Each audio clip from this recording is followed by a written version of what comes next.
Hi, this is just a quick update, mostly just a chat I guess about a few things I'm doing with some basing, particularly for my Aeronef that I'd featured in previous videos, and also put a quick shout out to a few people on the miniature addiction community, which is on the Google Plus site. So if you're not a member of that already, go and sign up to the Google Plus community. It's called Miniature Addiction. Just do a search in the communities, it's worth doing.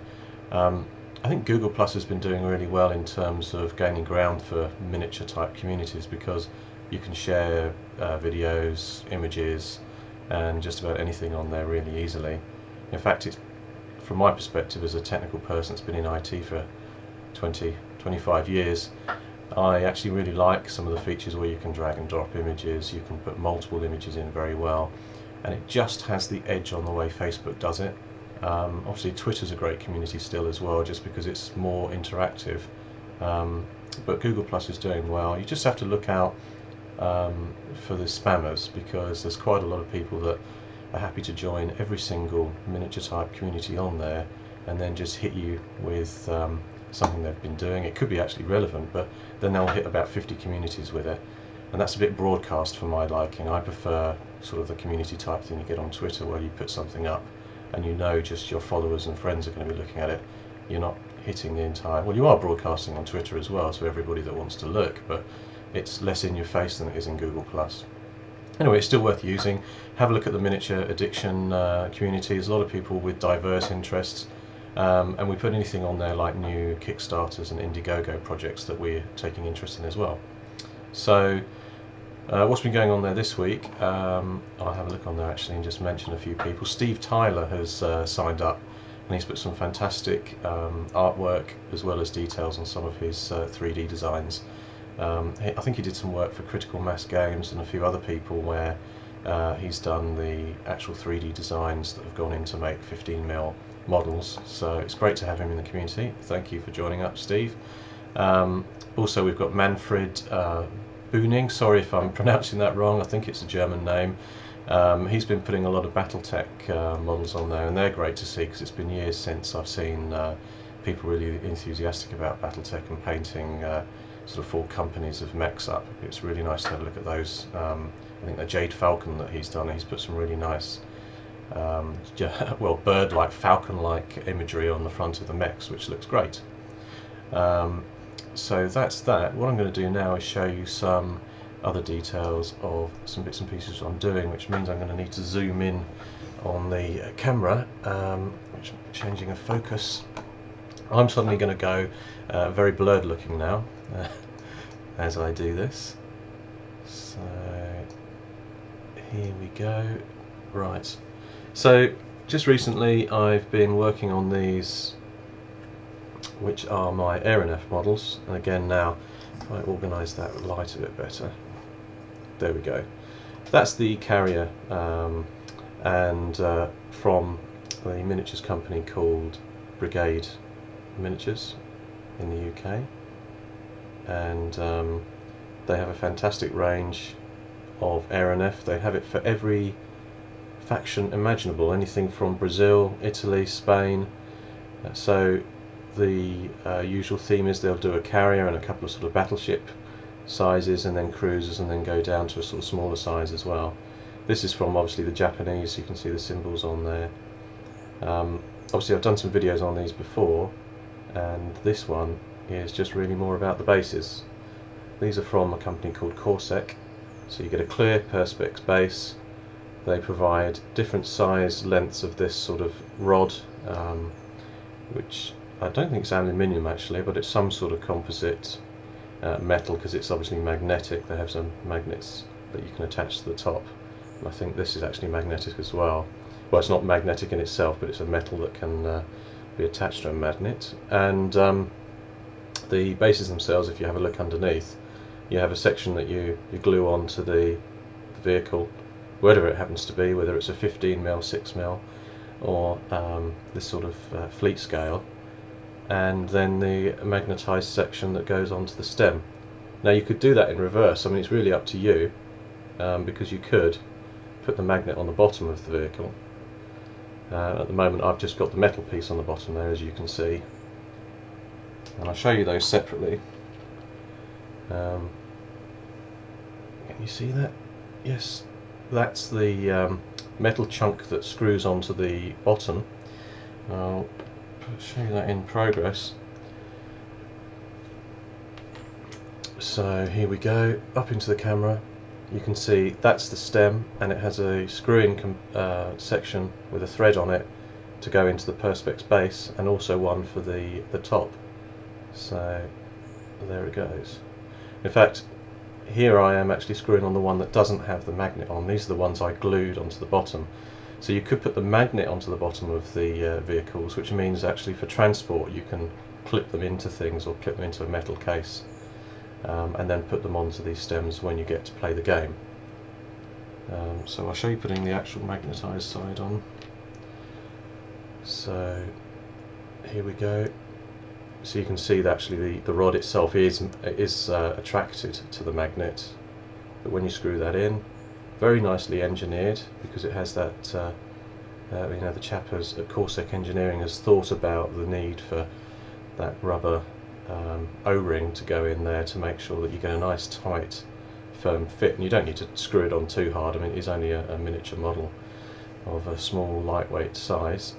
So there's the rod, and then if I just show you the different sizes, there's a whole range on Corsec Engineering's site of these different size perspex bases. That's a large one which I bought for 15mm sort of grav tanks and things. I thought I'd make use of that. And then they start at these sort of smaller sizes as well, circular ones, and the classic sort of hex size. I think the hex size is great for games. Oh, here we go, I've got one on a hex. For games where there might be potential for more topple, you're getting that nice edge on there. And I'll just show you screwing into the bottom of this perspex base. If I can find one. Here we go. So coming in a bit closer, you can see again the thread in there and the O-ring, and it goes in nicely. In fact, I've got that the wrong way up, because there's a tiny sort of brass looking fitting in there, and it has a lip on it. Obviously if you had that way up, you'd get sort of rock on the base, so you clearly put that in that way and you get a nice tight fitting.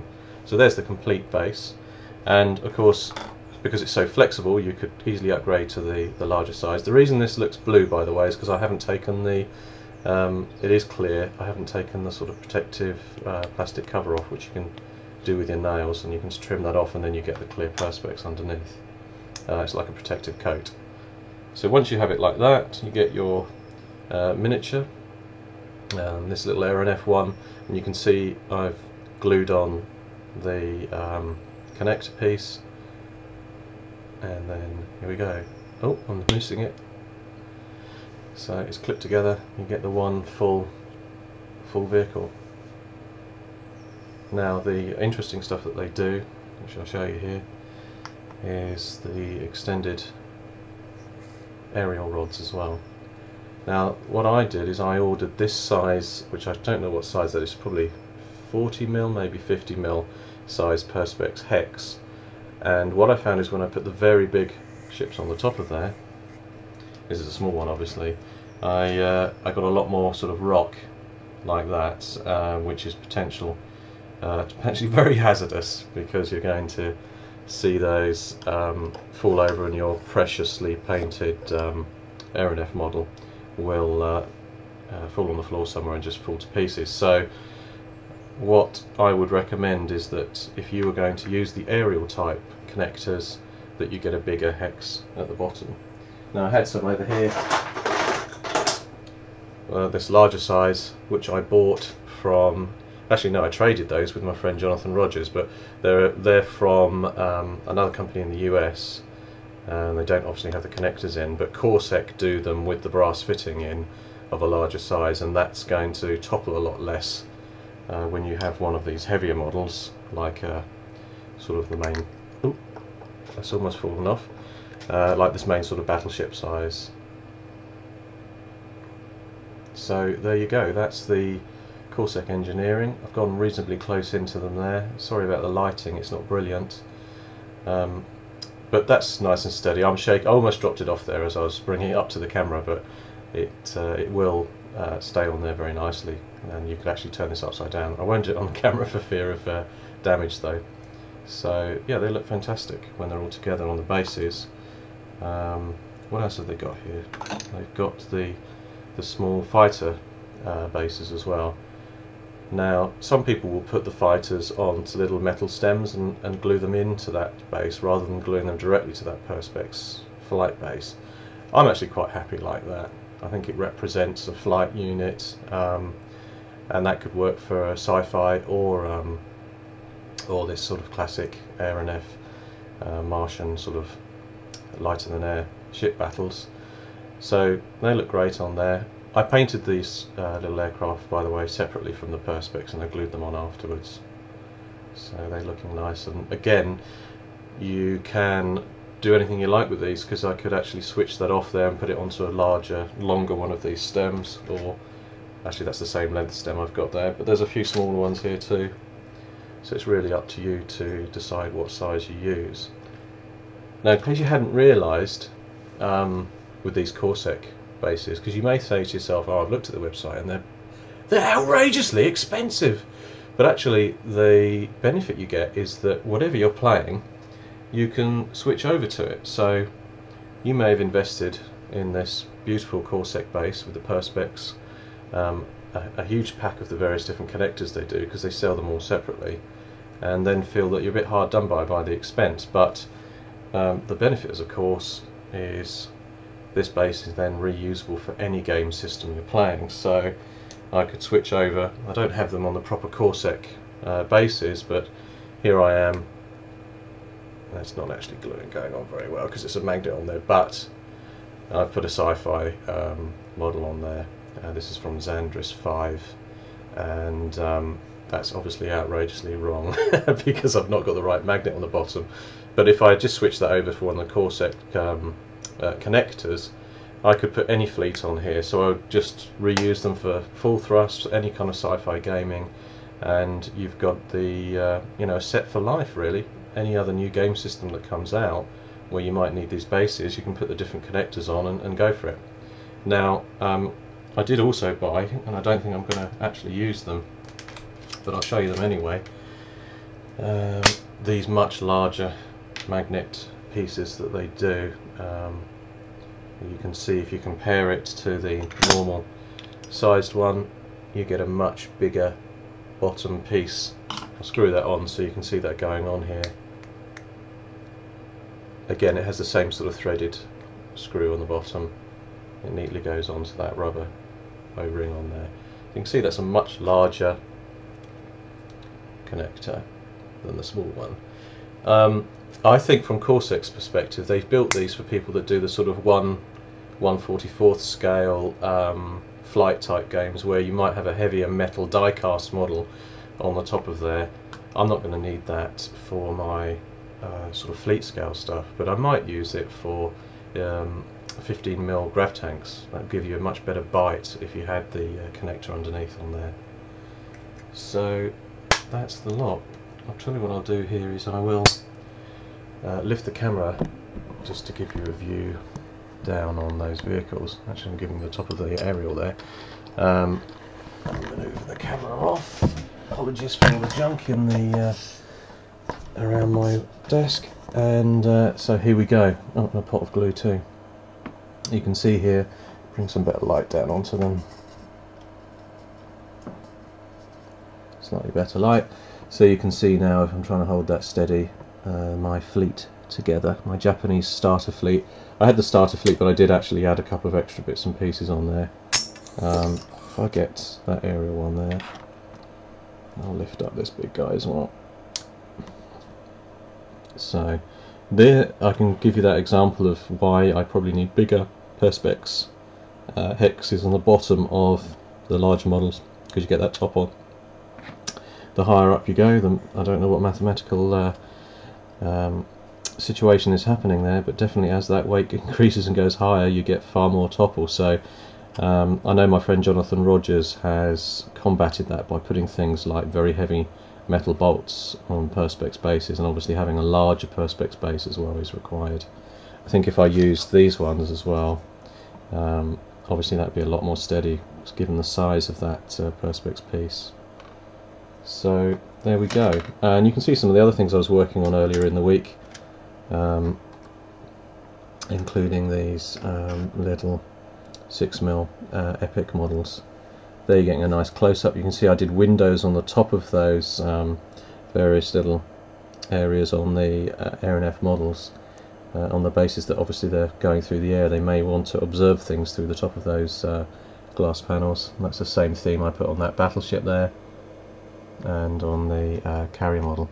Actually getting a lot better image there, just my shaky hand unfortunately behind it, and that's the carrier. Oh, just some fine little details I did on there.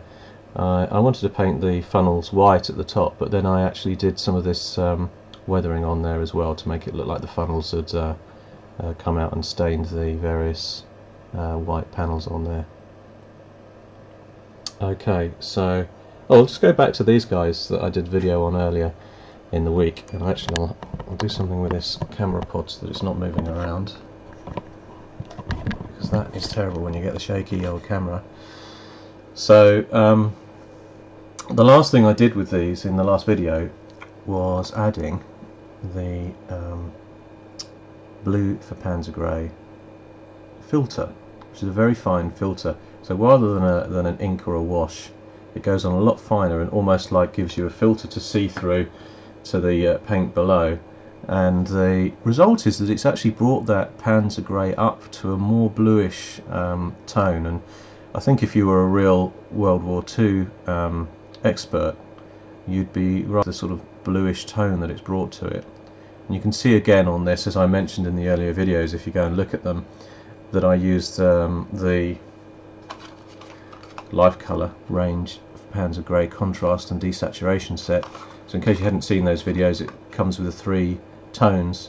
So I started with the very dark and sprayed using an airbrush onto the legs, and then worked my way up to the top areas, which with the lighter tone, before putting the filter on after the paint had fully dried. So there you go. I'm rather pleased with those, but I haven't finished them. I've still got a lot more painting and detailing really to do on there. I mean, not an awful lot, it's just a case of picking out things like lights and a few scratches and dents. So that's your lot. Just flip back to my face briefly. Okay, there I am in full glory, unfortunately. So thanks very much for listening in. Please go and have a look at that Google Plus community called Miniature Addiction. I've got quite a few members in there and a lot of conversation going on. Okay, cheers, goodbye.